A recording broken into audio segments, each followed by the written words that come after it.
নৈরাজ্য সৃষ্টির জন্য গাজীপুরে সন্ত্রাসীরা অস্ত্রের মজুত করেছে বলে জানান মহানগর পুলিশ কমিশনার। বলেন, এর পেছনে সাবেক মেয়র ও পুলিশের সাবেক আইজিপির ইন্ধন রয়েছে। এদিকে অপারেশন ডেভিল হান্টে শুধু গাজীপুরে আওয়ামী লীগ নেতাকর্মী সহ ৮২ জনকে আটক করা হয়েছে।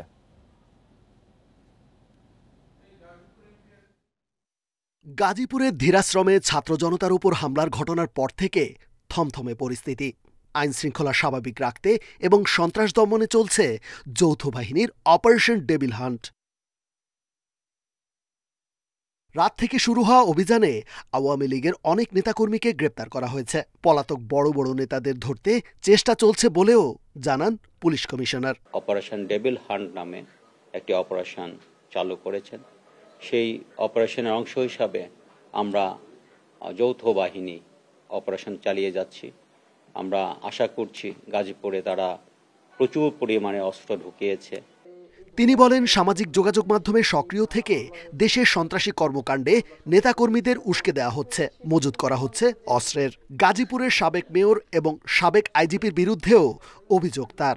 যারা যখন ডিক্লেয়ার দেয় জনগণকে ঘুমাতে দিবে না, জনগণকে প্রতিপক্ষ ভেবে জনগণকে শান্তি দিবে না এই কথা বলে, তখন পুলিশের জন্য এটি একটি চ্যালেঞ্জের ব্যাপার হয়ে যায়।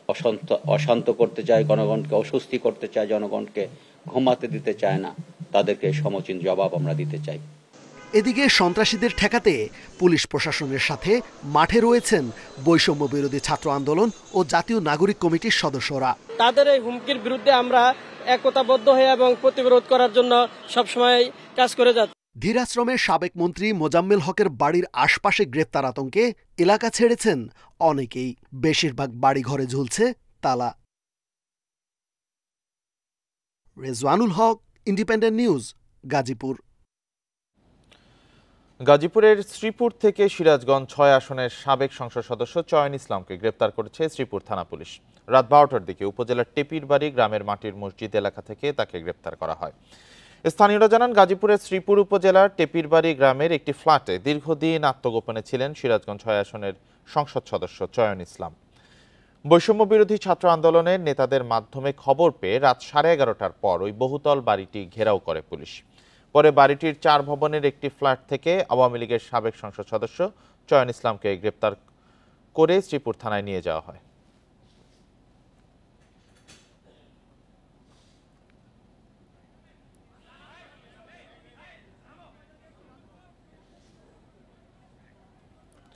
দুই মাসের বকেয়া বেতনের দাবিতে গাজীপুরের মালেকের বাড়ি এলাকায় রাতে ৩ ঘন্টা মহাসড়ক অবরোধ করেন একটি পোশাক কারখানার শ্রমিকরা।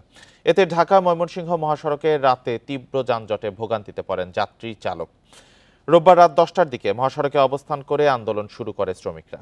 পুলিশ জানায়, হারিকেন এলাকার সেলফ ইনোভেটিভ ফ্যাশন লিমিটেড নামের পোশাক কারখানাটির প্রায় 150 শ্রমিকের সার্ভিস বোনাস সহ আরও কিছু বকেয়া রয়েছে। এ নিয়ে রোববার সকালে টঙ্গীতে সভায় কোনো সিদ্ধান্ত না হয় শ্রমিকেরা মহাসড়ক অবরোধ করেন। পরে শিল্প পুলিশের আশ্বাসে মধ্যরাতে শ্রমিকরা সড়ক ছাড়লে স্বাভাবিক হতে শুরু করে পরিস্থিতি। সংস্কারের সুপারিশ নিয়ে জাতীয় ঐকমত্য কমিশনের বৈঠক আগামী সপ্তাহে। এরপরই রাজনৈতিক দলগুলোর সঙ্গে আলোচনার ভিত্তিতে তৈরি হবে জুলাই চার্টার, যার আলোকে সুপারিশগুলো বাস্তবায়ন করা হবে। এদিকে প্রশাসনকে ঢেলে সাজানোর জোর দাবি ছাত্র নেতাদের। একই সঙ্গে দ্রুততম সময়ে জুলাই গণ অভ্যুত্থানে হত্যাকাণ্ডের বিচার চান তারা। ছাত্র জনতার অভ্যুত্থানে স্বৈর শাসনের পতনের পর ভেঙে পড়া রাষ্ট্র কাঠামো ঢেলে সাজাতে ৬টি সংস্কার কমিশন গঠন করে অধ্যাপক ইউনূসের অন্তর্বর্তী সরকার। নির্বাচন ব্যবস্থা, পুলিশ প্রশাসন, বিচার বিভাগ, দুর্নীতি দমন, জনপ্রশাসন ও সংবিধান সংস্কার কমিশনের পূর্ণাঙ্গ প্রতিবেদন এরই মধ্যে প্রকাশ হয়েছে। এতে প্রধানমন্ত্রী ও রাষ্ট্রপতির ক্ষমতায় ভারসাম্য, জনপ্রশাসনের পদোন্নতি, পুলিশের নিরপেক্ষতা ও জবাবদিহিতা বাড়ানো সহ ২০০০-এর মতো সুপারিশ করা হয়। প্রধান উপদেষ্টার কার্যালয় বলছে, এসব সুপারিশ নিয়ে ঐকমত্য কমিশনের বৈঠক শিগগিরই। রাজনৈতিক দলের সাথে আলোচনার পর ঐকমত্যের ভিত্তিতে জুলাই চার্টার, এর আলোকেই সংস্কার সুপারিশ বাস্তবায়ন। ন্যাশনাল কনসেনসাস কমিশন এটার কাজটা হবে হচ্ছে যে তারা পলিটিক্যাল পার্টিগুলোর সাথে বা স্টেক হোল্ডারগুলোর সাথে এই যে ৬টা কমিশনের যে রিপোর্ট হলো সেই রিপোর্টগুলো নিয়ে বসা। বৈষম্য বিরোধী ছাত্র আন্দোলন নেতারা বলছেন অনেক কাজের বাধাই আমলাতন্ত্র। আমলাদের অনেকেই সরকারকে সহযোগিতা করছেন না, তাই সবার আগে দরকার প্রশাসনের সংস্কার।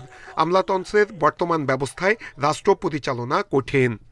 যেই সরকারই আসুক না কেন, তাদের যে ম্যান্ডেটই থাকুক না কেন, তাদের যতগুলো কর্মসূচি থাকুক না কেন, যদি আপনার এই বিদ্যমান এই দেউলিয়াত্বপূর্ণ এবং এই রুলিং মেন্টালিটি সম্পন্ন আমলাতন্ত্র থাকে, কোনো রাজনৈতিক দলে প্রপারলি ফাংশন করতে পারবে না, কোনো সরকারই প্রপারলি ফাংশন করতে পারবে না। রাজনৈতিক বিশ্লেষকরা বলছেন সংস্কারের পাশাপাশি জুলাই গণহত্যায় জড়িতদের দ্রুত বিচার করতে হবে। সবার আগে প্রয়োজন ফ্যাসিবাদ বিরোধী রাজনৈতিক ঐক্য। এই ভয়ঙ্কর অভিজ্ঞতার পরে কি আমরা কখন ভাবতে পারি যে আমরা আবার সেই ধরনের মানে একটা কারাগারের মধ্যে পড়ে যাই? একটা স্বৈরতান্ত্রিক যে কর্তৃত্ববাদী ফেসিবাদী সমাজ ব্যবস্থা আমরা ছিলাম, সেই ফেসিবাদী কর্তৃত্ববাদী সমাজ ব্যবস্থা থেকে আমরা মুক্তি চাই, এবং সেই মুক্তি চাওয়ার ক্ষেত্রে আমাদের ঐক্য লাগবেই। গত 16 বছরের গুম খুন ভোটাধিকার হরণে জড়িতদের কঠোর শাস্তির আওতায় আনার পরামর্শ বিশেষজ্ঞদের। নূরে আলম, ইন্ডিপেন্ডেন্ট নিউজ, ঢাকা। শেখ হাসিনার তৈরি করা ফাঁদে পা না দেওয়ার আহ্বান জানিয়েছেন বিএনপি মহাসচিব মির্জা ফখরুল। যুক্তরাষ্ট্র থেকে ফিরে বিমানবন্দরে তিনি আরও জানান, অপারেশন ডেভিল হান্টকে স্বাগত জানিয়েছে বিএনপি। এদিকে নজরুল ইসলাম খান জানিয়েছেন, কোনো সংস্কার সুষ্ঠু নির্বাচনের পথে বাধা হলে বিরোধিতা করা হবে। নির্বাচন কমিশনের সঙ্গে বৈঠকে এই কথা বলেন তিনি। রোববার বিকেলে যুক্তরাষ্ট্র থেকে ঢাকায় আসেন বিএনপি মহাসচিব মির্জা ফখরুল ইসলাম আলমগীর। সঙ্গে ছিলেন স্থায়ী কমিটির সদস্য আমির খসরু মাহমুদ চৌধুরী। এ সময় দেশের চলমান পরিস্থিতি নিয়ে উদ্বেগ প্রকাশ করেন বিএনপি মহাসচিব। বিশৃঙ্খলার জন্য শেখ হাসিনাকে দুষছেন তিনি। হাসিনার পাতা ফাঁদে আমরা যেন ফাঁদে পা না দিই। আজকে দেশের স্থিতিশীলতা বিনষ্ট হচ্ছে, অস্থিরতা সৃষ্টি হচ্ছে। এর জন্যে সম্পূর্ণভাবে হাসিনার যে ফ্যাসিস্ট যে রেজিম ছিল, সেই রেজিমই তার জন্য দায়ী। আজকে আমাদেরকে অত্যন্ত সাবধানতার সঙ্গে পা ফেলতে হবে। এদিকে নির্বাচন কমিশনের সঙ্গে বৈঠক করেছে বিএনপির একটি প্রতিনিধি দল। পরে দলটির স্থায়ী কমিটির সদস্য নজরুল ইসলাম খান বলেন, সংস্কার কমিশনের কোনো প্রস্তাব সুষ্ঠু নির্বাচনের পথে বাধা হলে প্রতিরোধ করা হবে। সংস্কার কমিশনের কোনো প্রস্তাব সুষ্ঠু নির্বাচনের পথে অন্তরায়, ওটা তো নির্বাচন কমিশন কেন, আমরাও বাধা দেব। কিন্তু এই বিষয়টা তাদের সঙ্গে আলাপের কিছু নয়, এটা তো কোনো কোলাবোরেশনের ব্যাপার না। এটা তাদের মতামত তারা বলবে, আমাদের মতামত আমরা বলবো। এর আগে জাতীয় প্রেস ক্লাবে এক আলোচনা সভায় যোগ দেন বিএনপির স্থায়ী কমিটির সদস্য গয়েশ্বর চন্দ্র রায়। তিনি মন্তব্য করেন, সরকার রাষ্ট্র পরিচালনায় কতটুকু যোগ্য তা 6 মাসেই প্রমাণ হয়েছে। আমরা কিন্তু ন্যায় বিচারের জন্য লড়াই করছি, আমরা বিচারের আওতায় আনতে চাই, আমরা শেখ হাসিনাকে দেশে ফিরে আনতে চাই। এটা চলমান প্রক্রিয়া থাকবে আইনের দৃষ্টিতে, বিচারের দৃষ্টিতে। কিন্তু যতক্ষণ হাসিনাকে আমি আনতে পারবো না, তাই বলে আমি নির্বাচন করবো না, এমন তো হয় না। দাবি আদায়ে বিএনপি আবারও রাজপথে নামতে প্রস্তুত বলেও হুঁশিয়ারি দেন বিএনপির এই নেতা। Jahanara Parvin, independent news, Dhaka. দেশে বর্তমান পরিস্থিতিতে নির্বাচন হলে নির্বাচনী গণহত্যা হবে বলে মন্তব্য করেছেন জামায়াতে ইসলামের আমির ডাক্তার শফিকুর রহমান। এজন্য মৌলিক সংস্কার শেষে নির্বাচন দেওয়ার দাবি জানান তিনি। রোববার সন্ধ্যায় সিলেট মহানগর জামায়াতের উদ্যোগে শিক্ষা উপকরণ বিতরণ অনুষ্ঠানে তিনি আরও বলেন, নির্বাচন সবাই চায়, তবে মৌলিক সংস্কার না হলে সুষ্ঠু নির্বাচন সম্ভব নয়। জামাত কোনো বিশৃঙ্খলা পরিস্থিতিকে সমর্থন করে না জানিয়ে তিনি বলেন, রাজনৈতিক নেতাদের সিদ্ধান্ত যখন সঠিক হবে তখনই আইনশৃঙ্খলা সহ সব পরিস্থিতি স্বাভাবিক হবে। প্রকৃত ডেভিলদের ধরা গেলে অপারেশন ডেভিল হান্টে দেশের জনগণ পাশে থাকবে বলেও জানান তিনি। মৌলিক কিছু সংস্কার করতে হবে, না করলে সুষ্ঠু নির্বাচন করা সম্ভব না। এই অবস্থায় যদি একটা নির্বাচন দেওয়া হয়, এটা নির্বাচনের জেনোসাইড, নির্বাচন গণহত্যা হবে। আমরা এটা চাই। আমরা চাই গণহত্যার পরে একটা সুষ্ঠু নির্বাচনের পরিবেশ সৃষ্টি করে তারপরে নির্বাচন দেওয়া। জুলাই আগস্টে গণহত্যা ও মানবতা বিরোধী অপরাধের অভিযোগে দায়ের কয়েকটি মামলার তদন্ত শেষে প্রতিবেদন দেওয়া হবে চলতি মাসেই। এরপর আসামিদের বিরুদ্ধে অভিযোগ গঠনের মাধ্যমে শুরু হবে আনুষ্ঠানিক বিচার। রোববার এক ব্রিফিংয়ে এ তথ্য জানান প্রসিকিউটররা। এদিকে মানবতা বিরোধী অপরাধের মামলায় আরেক পুলিশ কর্মকর্তাকে গ্রেপ্তার দেখিয়ে কারাগারে পাঠিয়েছে ট্রাইব্যুনাল। জুলাই গণহত্যা ও মানবতাবিরোধী অপরাধ এবং আওয়ামী লীগের শাসনামলে গুম ও খুনের অভিযোগে আন্তর্জাতিক অপরাধ ট্রাইব্যুনালে অভিযোগ দায়ের হয়েছে ৩ শতাধিক। এর মধ্যে মামলা হয়েছে 18টি। এসব মামলায় শেখ হাসিনা সহ 122 জনের বিরুদ্ধে এখন পর্যন্ত গ্রেপ্তারি পরোয়ানা জারি হয়েছে। এর মধ্যে আওয়ামী লীগ সরকারের সাবেক 12 মন্ত্রী সহ 36 জনকে গ্রেপ্তার দেখিয়ে কারাগারে পাঠানো হয়েছে। পরোয়ানাভুক্তদের মধ্যে রয়েছেন 9 সাবেক সেনা কর্মকর্তা, পুলিশের 55 কর্মকর্তা ও কনস্টেবল।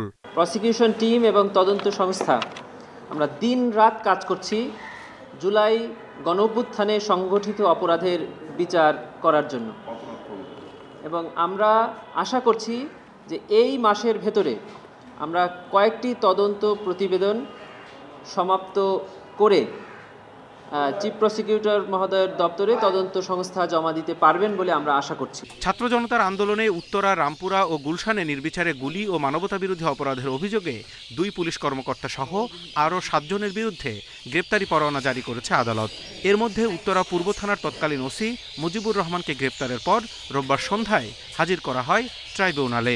তাকে আজ ঢাকা বিশ্ববিদ্যালয় এলাকা থেকে 3:30টায় গ্রেপ্তার করা হয়। গ্রেপ্তারের পর তাকে আন্তর্জাতিক অপরাধ ট্রাইব্যুনালে হাজির করা হলে ট্রাইব্যুনাল তাকে কারাগারে পাঠানোর আদেশ দিয়েছেন। সর্বশেষ তিনি সিরাজগঞ্জের বেলকুচি থানায় সার্কেল ইন্সপেক্টর হিসেবে কর্মরত ছিলেন। গ্রেপ্তারি পরোয়ানার খবর ফাঁস হয়ে আসামিরা যাতে গা ঢাকা দিতে না পারে সেজন্য সর্বোচ্চ গোপনীয়তা রক্ষা করছেন ট্রাইব্যুনাল সংশ্লিষ্টরা। Zahidul Bashar, independent news, Dhaka. রমজান উপলক্ষে আজ থেকে খোলা ট্রাকে ন্যায্য মূল্যে পণ্য বিক্রি করবে টিসিবি। রোববার সংবাদ বিজ্ঞপ্তিতে এই কথা জানিয়েছে সংস্থাটি। জানুয়ারিতে পণ্য বিক্রি বন্ধ রাখে টিসিবি। প্রাথমিকভাবে ঢাকা ও চট্টগ্রামে এই কার্যক্রম চলবে, পর্যায়ক্রমে অন্য শহরেও চালু হবে। খোলা ট্রাকে প্রতি লিটার সয়াবিন তেল 100 টাকায়, চিনি 70 টাকা, মসুর ডাল 60, ছোলা 60 ও খেজুর 155 টাকা কেজি দরে বিক্রি হবে। নির্ধারিত স্থানের ট্রাক থেকে এসব পণ্য সবাই কিনতে পারবে। এছাড়া ফ্যামিলি কার্ডের মাধ্যমেও কেনা যাবে। এদিকে এ মাসে নতুন 6 লাখ স্মার্ট কার্ড বিতরণ করবে টিসিবি।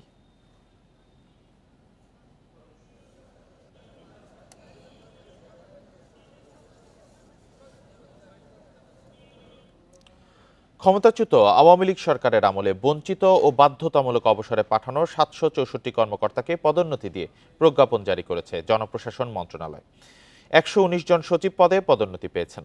এছাড়াও গ্রেড 1 পদে 41, অতিরিক্ত সচিব 528 জন, যুগ্ম সচিব 72 জন ও উপসচিব পদে 4 জনকে পদোন্নতি দেওয়া হয়।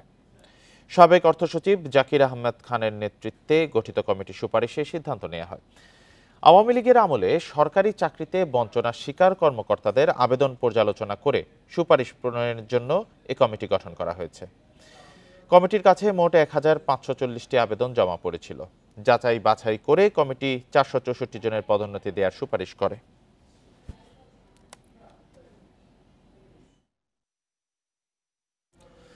তিস্তা মহাপরিকল্পনায় কি থাকবে সে বিষয়ে সিদ্ধান্ত নেবে তিস্তা পাড়ের বাসিন্দারা। আপাতত ভাঙন রোধে 45 কিলোমিটার বাঁধ নির্মাণ করা হবে বলে জানিয়েছেন পানি সম্পদ, বন ও জলবায়ু বিষয়ক উপদেষ্টা সৈয়দা রিজওয়ানা হাসান। রোববার বিকেলে তিস্তা নিয়ে করণীয় শীর্ষক গণশুনানিতে এ কথা জানান উপদেষ্টা। এ সময় তিনি আরও বলেন, আগামী 1 সপ্তাহের মধ্যে বাঁধ নির্মাণ প্রকল্পের দরপত্র আহ্বান করা হবে।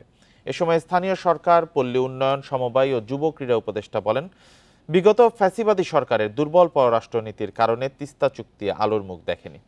অন্তর্বর্তী সরকার শক্তিশালী কূটনৈতিক তৎপরতার মাধ্যমে ভারতের সাথে তিস্তা চুক্তি বাস্তবায়ন করবে বলে জানান তিনি। এই তিস্তায় 45 কিলোমিটার হচ্ছে ভাঙ্গন প্রবণ, তার মধ্যে 20 কিলোমিটার হচ্ছে বেশি ভাঙে। তো আমি পানি উন্নয়ন বোর্ডকে আজকে নির্দেশ দিয়েছি, আগামী সপ্তাহের মধ্যে পানি উন্নয়ন বোর্ড এই পুরো এলাকাটার ভাঙ্গন রোধে টেন্ডার কল করবে, মাথা উঁচু করে ভারতের সাথে নেগোশিয়েট করবে এবং প্রয়োজনে আন্তর্জাতিক পানি আইনের ভিত্তিতে আমরা কূটনৈতিক চাপ সৃষ্টি করব যেন ভারত বাধ্য হয় এই চুক্তি স্বাক্ষর করতে। হঠাৎ চট্টগ্রামে বেড়ে গেছে ডাকাতি। পুরনো গৃহকর্মী ও পরিচিত জনরা মিলে হানা দিচ্ছে বাসা বাড়িতে। পরপর ডাকাতির ঘটনায় বেড়েছে উদ্বেগ। পুলিশের অভিযানে কয়েকজন ডাকাত গ্রেপ্তার হলেও আতঙ্ক কাটেনি। অপরাধ রোধে পুলিশের আন্তরিকতার ঘাটতিকেই দুষছেন নগরবাসী। গত 4 ফেব্রুয়ারি চট্টগ্রাম নগরের পাঁচলাইশে ইস্টার্ন রিফাইনারির সাবেক এমডির বাসায় হানা দেয় অস্ত্রধারী ডাকাত দল। এক পর্যায়ে বাড়ির মালিক সাবেক ইস্টার্ন রিফাইনারির কর্মকর্তাকে জিম্মি করে। পরে পুলিশ, র্যাব ও সেনাবাহিনীর যৌথ অভিযানে আহত অবস্থায় বাড়ির মালিককে উদ্ধার করে গ্রেফতার হয় 2 ডাকাত। কয়েকদিন আগে খুলশীতে অস্ত্রধারী ডাকাত দল হানা দেয় যমুনা অয়েল কোম্পানির সাবেক এমডির বাসায়। এ সময় গ্রেফতার হয় 12 ডাকাত। তেল কোম্পানির 2 কর্মকর্তার বাসায় ডাকাতিতে জড়িত গৃহকর্মী ও পরিচিতরা, বলছে পুলিশ। প্রথমে একজনকে অ্যারেস্ট করেছি, পরবর্তীতে আরেকজন, মনে হচ্ছে আরও 2 জন পালিয়ে গিয়েছে। 4 জনের মধ্যে অনেকে তাদের পুরো পরিচিত এবং বাসার কর্মচারীও থাকতে পারে। হঠাৎ চট্টগ্রামে ডাকাতি বাড়ায় পুলিশ প্রশাসনে দেখা দিয়েছে উদ্বেগ।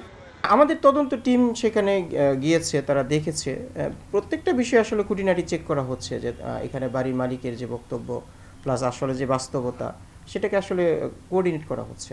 ডাকাতি বেড়ে যাওয়ায় পুলিশের গাফিলতি থেকে দুষছেন চট্টগ্রামের নাগরিক সমাজ। 5ই আগস্টে পুলিশ আক্রান্ত হয়েছিল, পুলিশের নাগরিকদের প্রতি একটা ক্ষোভ, বিক্ষুব্ধতা, নিজেদের মধ্যে হতাশা, কখনো কখনো আতঙ্ক কাজ করেছে। ফলত তারা যেই পরিমাণ আন্তরিক থাকার কথা, আমাদের মনে হচ্ছে তারা সেই পরিমাণ দায়িত্বের প্রতি, কর্তব্যের প্রতি আন্তরিকতা নেই। গত 2 সপ্তাহে চট্টগ্রামে অস্ত্রসহ গ্রেফতার হয়েছে 24 ডাকাত।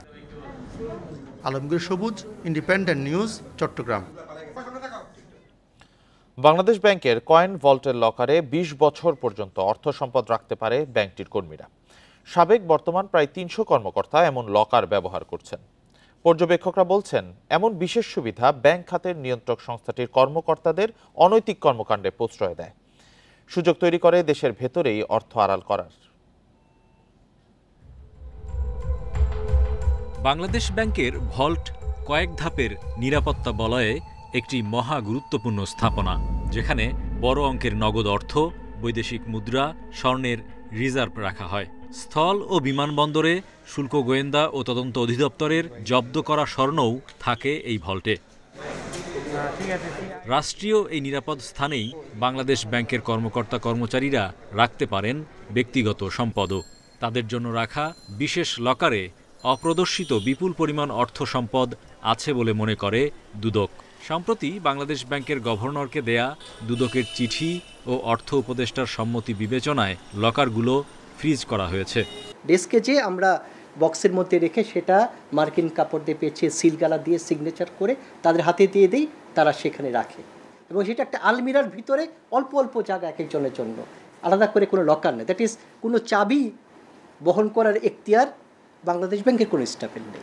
26 জানুয়ারি বাংলাদেশ ব্যাংকের সাবেক ডেপুটি গভর্নর এসকে সুর চৌধুরীর লকার খুলে দেশি বিদেশি মুদ্রা, স্বর্ণালঙ্কার সহ 4,69 লাখ টাকার সম্পদ পাওয়া যায়, যা তার নিয়মিত আয়কর রিটার্নে উল্লেখ করা হয়নি।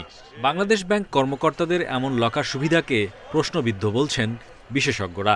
কোনো বিশেষ প্রভাবশালী কর্মচারীদেরকে সুরক্ষা দেওয়ার জন্য তাদের অবৈধ বা বৈধের সাথে অসামঞ্জস্য সম্পদ জমা রাখার জন্য এক ধরনের সুযোগ সৃষ্টি করে দেওয়া হয়েছিল কিনা, প্রকারান্তরে এই ধরনের অবৈধ সম্পদ অর্জনের সম্ভাবনাকে উস্কে দেওয়া হয়েছিল কিনা, এই ধরনের প্রশ্নটা উত্থাপিত হওয়া খুবই স্বাভাবিক। গত 1.5 দশকে বাংলাদেশ ব্যাংকের বিভিন্ন পর্যায়ের কর্মকর্তার বিরুদ্ধে ঘুষ দুর্নীতির অভিযোগ উঠেছে। সাবেক বর্তমান বেশ কয়েকজনের বিষয়ে অনুসন্ধান চালাচ্ছে দুর্নীতি দমন commission. Hari Saha, independent news, Dhaka. Tongi ময়দানে আনুষ্ঠানিকভাবে ইজতেমা করার অনুমতি পেয়েছেন মাওলানা সাদের অনুসারীরা। রোববার তাদের কাছে মাঠ হস্তান্তর করে গাজীপুর জেলা প্রশাসন। এরপরই ময়দানে ইজতেমার প্রস্তুতির কাজ শুরু করেন সাদ অনুসারীরা। তাদের পর্যাপ্ত নিরাপত্তা দেওয়ার আশ্বাস দিয়েছে গাজীপুর মেট্রোপলিটন পুলিশ।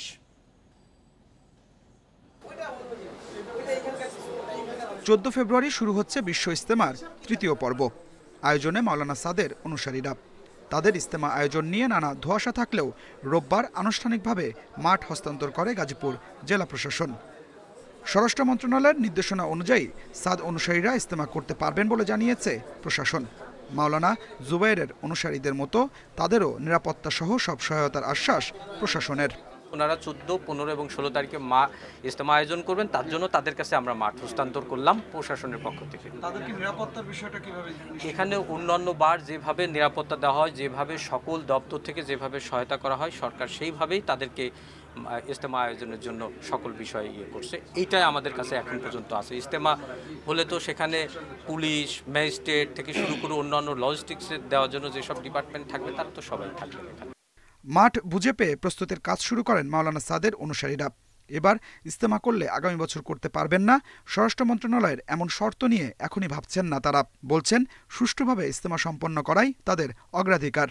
আমরা তো আশা করব যে আমরা এখানে ইজতেমা করব, 60-70 বছর হলে আমরা এখানে ইজতেমা করে আসতেছি, এখানে ইজতেমা করবো এর তো আশা রাখি আমরা। আমাদের বড়দের এবং সরকারের মধ্যে আলোচনা হয়েছে, চিঠি হয়েছে, সেটার আলোকে আমরা এই 14-15 তারিখে আমরা এই ময়দানটা নিলাম এবং এই জিনিস এই অবস্থায় আমরা 18 তারিখে প্রশাসনের কাছে বুঝে দেব। এরই মধ্যে ইজতেমা ময়দানের 160 একর জায়গা পরিচ্ছন্নতার কাজ শুরু করেছে গাজীপুর সিটি কর্পোরেশন। মুসল্লিদের জন্য সার্বক্ষণিক পানি ও বিদ্যুৎ সরবরাহ থাকবে। 16 ফেব্রুয়ারি আখিরি মোনাজাতের মধ্য দিয়ে শেষ হবে মাওলানা সাদের অনুসারীদের বিশ্ব ইজতেমা। 18 ফেব্রুয়ারি প্রশাসনের কাছে মাঠ হস্তান্তর করবে তারা। Adilur Rahman, independent news, Tongi, Gazipur. যশোর থেকে পাচারের শিকার বাংলাদেশি যুবক রাশিয়ার যুদ্ধে লড়াই করছেন। তারই ছোট ভাই মালয়েশিয়ায় অবৈধ অভিবাসী হিসেবে পুলিশের হাতে গ্রেপ্তার হয়ে কারাবন্দী। দালালদের খপ্পরে পড়ে বিদেশে গিয়ে এখন দুর্বিষহ দিন কাটছে তাদের। দুই ভাইকে ফেরাতে সরকারের হস্তক্ষেপ চেয়েছে পরিবার। যশোর সদরের বড় মেঘলা গ্রামের হাসিনা খাতুনের দুই ছেলে জাফর হোসেন ও বজলুর সর্দার। পরিবারের হাল ধরতে বড় ছেলে জাফর 9 লাখ টাকায় সাইপ্রাস যাওয়ার আশায় একটি এজেন্সির সাথে চুক্তি করেন, কিন্তু প্রতারণার শিকার হয়ে প্রথমে সৌদি আরব ও দুবাই হয়ে পরে তাকে পাঠানো হয় রাশিয়ায়। সম্প্রতি মায়ের কাছে যুদ্ধের পোশাক পরা ছবি পাঠান জাফর। জানান রাশিয়ার পক্ষে যুদ্ধে অংশ নেয়ার কথা। 20 লাখ টাকায় দালাল চক্র তাকে বিক্রি করেছে দাবি পরিবারের। ছেলেরা সবাই ভয় পেয়ে গেছে, সবাই কান্দাকাটা করছে, মা আমরা দেশে যেতে পারবো না, আমাদের এই বিক্রি করে দিয়েছে, 20 লাখ টাকা করে বিক্রি করে দিয়েছে। তারা বলেছে যে ক্লিনিকের কাজ দেওয়া হবে, বাবুর্চির কাজ দেওয়া হবে, তারা নিয়ে তাকে যুদ্ধের কাজে লাগাইছে।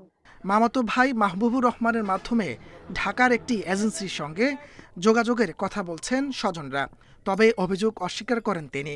টাকা পাসপোর্ট দেওয়ার পরে রাশিয়া সাইপ্রাসে ভিসা হয়নি, লাস্টে টাকা পাসপোর্ট ফেরত দেওয়ার পরে ওইতে কোন দিকে গেছে না গেছে এটা আমি বিষয় জানি।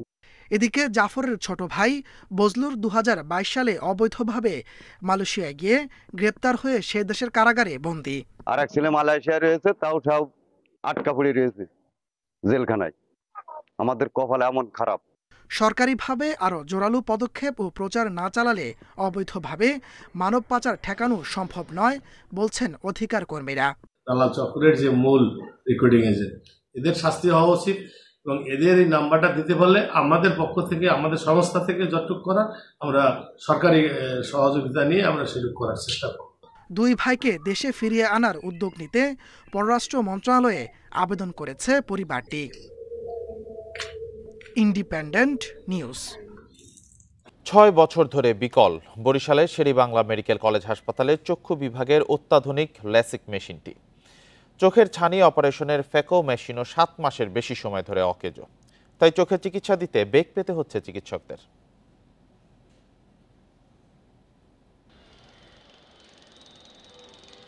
বরিশালের শেরেবাংলা মেডিকেল কলেজ হাসপাতালের চক্ষু বিভাগে ল্যাসিক মেশিন সংযোজন হয় 2014 সালে। 2019 সালে মেশিনটি বিকল হয়ে যাওয়ার পর থেকে ল্যাসিক মেশিনের সুবিধা বঞ্চিত রোগীরা। আর চোখের ছানি অপারেশনের ফ্যাকো মেশিনটি অকেজো গত বছরের জুন থেকে। আমরা গরিব মানুষ, আমাদের তো অত টাকা খরচা করে ছানি অপারেশন করা সম্ভব না। যদি মেডিকেলে এটা ভালো মেশিন থাকতো তো আমাদের জন্য অনেক সুবিধা হইতো। অপারেশন আমি শুনছি নাকি হাতে অপারেশন করে, তো আমার একটু ভয় লাগতেছে। চিকিৎসকরা বলছেন ল্যাসিক ও ফ্যাকো মেশিন অকার্যকর থাকায় রোগীদের কাঙ্ক্ষিত সেবা দিতে পারছেন না তারা। ফ্যাকো সার্জারিটা আমরা পৌঁছে দিতে পারতেছি না, তবে আমাদের এখানে অ্যাভারেজ 15-20 জন ছানি রোগী আসে, তো আমরা সেটা নর্মাল ওইটা আগে যে কনভেনশনাল যে পদ্ধতি ছিল সেই পদ্ধতিতে আমরা অপারেশন করে দিচ্ছি। হাসপাতাল কর্তৃপক্ষ জানিয়েছে ল্যাসিক মেশিনটি আর চালু করা সম্ভব নয়, তবে দ্রুত ফ্যাকো মেশিনটি চালুর উদ্যোগের কথা জানিয়েছে কর্তৃপক্ষ। এটা ধরেন নিয়ে চালাতে পারবে, মানে আমাদের অন্য কোনো হায়ার সেন্টারে বা এনআইওতে, তাহলে সেখানে আমরা ট্রান্সফার করার চিন্তা ভাবনা করব। আর একটা হলো যে ফ্যাকো মেশিন, সেটা তো ফ্যাকো মেশিনতে আমাদের অনেক ফ্যাকো হয়েছে, বর্তমানে আমাদের ক্যাসেট নেই, ক্যাসেট চলে আসবে কিছুদিনের মধ্যে, আসলে নতুন করে চালু হবে। বরিশাল শেরেবাংলা মেডিকেল কলেজ হাসপাতালের চক্ষু বিভাগে দিনে গড়ে রোগী ভর্তি হন 15 জন, আর বহির্বিভাগে চিকিৎসা নেন 160 রোগী। Independent news. জাগাচ্ছে খুলনা অঞ্চলের চিংড়ি রপ্তানি। আগের অর্থবছরের চেয়ে চলতি অর্থবছরের প্রথম 6 মাসে রপ্তানি ও আয় দুটোই বেড়েছে। ব্যবসায়ীরা বলছেন মাছ সংকট সহ নানা কারণে সক্ষমতার তুলনায় কম রপ্তানি হচ্ছে। মৎস্য অধিদপ্তর বলছে রপ্তানি বাড়ার ধারাবাহিকতা ধরে রাখতে আধুনিক পদ্ধতির চাষে উদ্বুদ্ধ করা হচ্ছে চাষিদের। করোনা পরিস্থিতি সহ নানা সংকটে 2020-21 অর্থবছর থেকে কমে যায় দক্ষিণাঞ্চলের চিংড়ি ও সাদা মাছ রপ্তানি, তবে 2 বছর পর এবার তা বেড়েছে। চলতি অর্থবছরের প্রথম 6 মাসে দক্ষিণাঞ্চল থেকে চিংড়ি রপ্তানি হয়েছে 11,318 টন, যা 2022-23 অর্থবছরের একই সময়ের তুলনায় 2,100 টন বেশি। এতে আয় হয়েছে 11,318 কোটি টাকা। ইউরোপের অর্থনীতি ঘুরে দাঁড়াতে শুরু করায় এই প্রবৃদ্ধি, বলছে মৎস্য বিভাগ। ইউরোপের স্থিতিশীলতা, অর্থনৈতিক স্থিতিশীলতা এবং মধ্যপ্রাচ্যের কিছুটা ওই রুটের যে অনিরাপদ হয়ে গেছিল জাহাজীকরণ, সেটা আবার মোটামুটি ঠিক হওয়াতে আমরা এই রপ্তানির ঊর্ধ্বমুখী ইয়েটা দেখতে পাচ্ছি।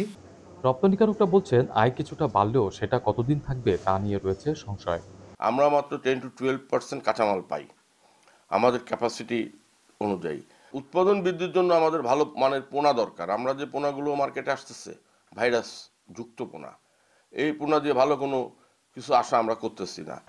মৎস্য অধিদপ্তর বলছে উৎপাদন বাড়াতে আধুনিক পদ্ধতি চাষে উদ্বুদ্ধ করা হচ্ছে খামারিদের। রপ্তানিকারকদেরকে উৎসাহিত করছি, বিশেষ করে র মেটেরিয়ালসের সাপ্লাই যাতে ঠিক থাকে, এই জন্যে তারা সরাসরি যেন কন্ট্রাক্ট ফার্মার তৈরি করে, নিজেরা কিছু ডেমনস্ট্রেশন চাষে যায় এবং উন্নত যে চাষগুলো আছে, বিশেষ করে সেমি ইন্টেন্সিভ বাগদা কালচার এবং ভেনামি কালচার, দুইটাতেই উচ্চ ফলনশীল যে কালচারগুলো আছে সেখানে যেন তারা ইনভেস্ট করে। মৎস্য বিভাগের হিসাব অনুযায়ী 2023-24 অর্থবছরে চিংড়ি ও সাদা মাছ রপ্তানি হয়েছিল 25,196 মেট্রিক টন। এর আগের অর্থবছরে 33,727 মেট্রিক টন। অভিজিৎ পাল, ইন্ডিপেন্ডেন্ট নিউজ, খুলনা। প্রত্নতাত্ত্বিক খননে বগুড়ায় অন্তত 2000 বছর আগে তৈরি নর্দার্ন ব্ল্যাক পলিশড ওয়ার বা উত্তরাঞ্চলীয় চকচকে মসৃণ মৃৎপাত্রের উপস্থিতি পাওয়া গেছে। মিলেছে ইটের অবকাঠামো আর অলংকার তৈরির উপকরণও। পুণ্ড্রনগর মহস্থানগড়ের বৈরাগী ভিটায় যৌথভাবে খনন কাজ চালাচ্ছেন বাংলাদেশ ও ফ্রান্সের প্রত্নতাত্ত্বিকরা। যৌথ উদ্যোগের ধারাবাহিক খনন কাজ এটি। এবারের পর্যায়ে শুরু হয় গেল 18 জানুয়ারি, চলবে আগামী 15 ফেব্রুয়ারি অবধি। দুই দেশের প্রত্নতাত্ত্বিকদের চমকে দিয়ে শুরুতেই ইটের দেয়ালের নিচে মিলেছে বিপুল সংখ্যক NBPWর ভাঙ্গাচোরা অংশ, যা এ অঞ্চলে আগে কখনো পাওয়া যায়নি। গঠন, আকৃতি সহ আনুষঙ্গিক তথ্য প্রমাণ বলছে এসব প্রায় 2500 বছরের পুরনো। খননে আরও পাওয়া যায় কাঁচের তৈরি পুঁথি, পোড়ামাটির গুটিকা, প্রাচীন ইটের দেয়াল, পোড়ামাটির রিং দিয়ে তৈরি কূপ আর পানি নিষ্কাশনের টেকসই প্রযুক্তি, ইটের তৈরি ড্রেন।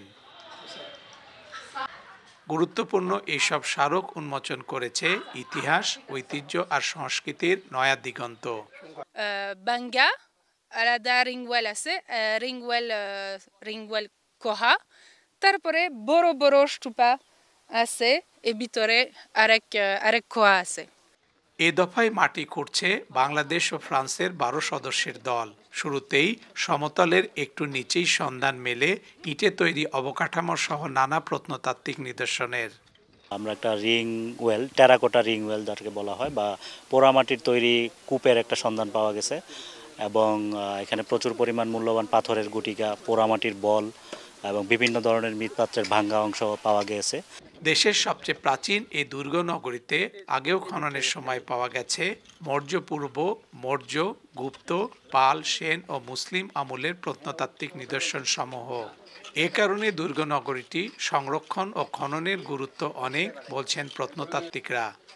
এই যে NBPW যেটাকে বলছি, বিশেষ ধরনের মৃৎপাত্র, এটা যে লেয়ারে পাওয়া যাচ্ছে এটা প্রমাণ করে যে এটা খ্রিস্টপূর্ব 3য় বা 4র্থ শতকের সময়কালের এটা একটা কালচারাল হেরিটেজ হিসেবে এটা ব্যবহৃত হয়েছে। মহাস্থানে প্রথম খনন শুরু হয় 1928 সালে। পরবর্তী সময়ে আরও কয়েকবার খননে পাওয়া যায় পাথরে তৈরি নানা ধরনের মূর্তির পাশাপাশি গুরুত্বপূর্ণ শত শত প্রত্নতাত্ত্বিক নিদর্শন। Hasibur Rahman, independent news, Bogura. আর এই ছিল এখনকার সংবাদে। ইন্ডিপেন্ডেন্ট টেলিভিশনের সব খবর আরও বিস্তারিত জানতে চোখ রাখুন ফেসবুক, ইউটিউব, এক্সে। ধন্যবাদ সবাইকে।